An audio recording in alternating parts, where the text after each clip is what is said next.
Well, as we mentioned, Harvey's torrential and devastating rain shifted east overnight. The deadly tropical storm made landfall for a second time near the Texas-Louisiana border earlier today. It could bring another 8 to 12 inches of rain to Louisiana over the next 2 days. Michelle Miller has the latest. Every highway is closed, so we can't get out anymore. We can't evacuate. Port Arthur, Texas is inundated as Harvey made landfall and lingered overnight. Search and rescue operations were suspended at nightfall because the conditions were simply too dangerous. On social media, people reported fires like this one burning unchecked at this apartment building. Those who dared to drive encountered heavy rain and intense wind gusts. Mayor Derek Freeman says an estimated 20,000 homes have water in them.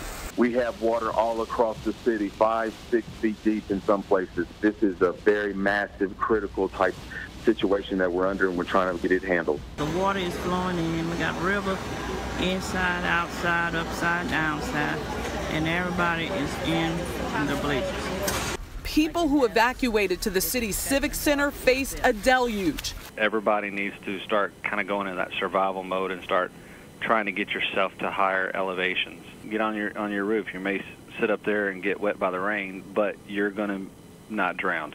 And it is still sitting over us as we speak. Darla Martinez says Samaritans saved her mother, 80-year-old Phyllis Martinez, from her Jefferson County home as the water rose overnight. When I seen him carrying her in his arms, I had my phone in my hand and I just snapped the picture because I wanted to thank the young men. Well, Michelle Miller is along the Texas-Louisiana border. She joins us now. Michelle, you know, I think when we heard that the storm is going to go out to sea and then come back to land, the thinking was perhaps it wouldn't be as destructive as it was the first time around. But clearly, this area is being hit pretty hard. Yeah, and what made it so bad here in Orange, which is about 23 miles east of Port Charles, where Harvey did make landfall, was that, you know, the storm came ashore at high tide. So coupled with the 24 inches of rain in that 24-hour period, the storm surge and the saturation level here, you know, 4 to 5 days of steady rain over the last, you know, week or so. It's been stifling. I want to show you something. So this is I-10, right? And this is the service road that services I-10, and it's a virtual river. And believe it or not, the water has receded what appears to me about 6 inches. So again, and those gusts, they're pretty intense. Those bands, those outer bands, still flickering through this area. It's a mess. And you see cars and trucks that are going through this. So police here in the Orange, they're advising folks not to do this. You know, they're telling people don't go down this road to Orange, which actually leads to Port Arthur and Bay City. But, you know, folks want to get to their homes because there's still people stranded in their homes. And we were on high ground. This is where we sort of like found our refuge along with all these other cars here because one of our vehicles was actually stuck on the side of the road. So, I mean, it's dangerous out here.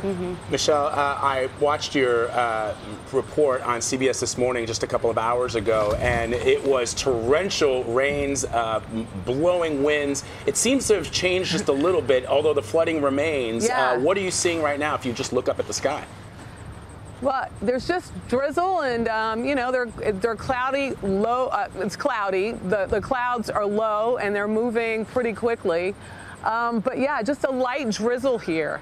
We should note that Port Arthur is home to the largest oil refinery in the country, and we got word this morning that they were actually shutting down their operations until all of this floodwater here receded. They have no idea when that might happen, but the good news is that it appears that it's happening, you know, already. Well, yeah, that certainly is good news. What about search and rescue? Do you know at all whether they've resumed? I know at some point the situation was just too dire and they stopped doing that.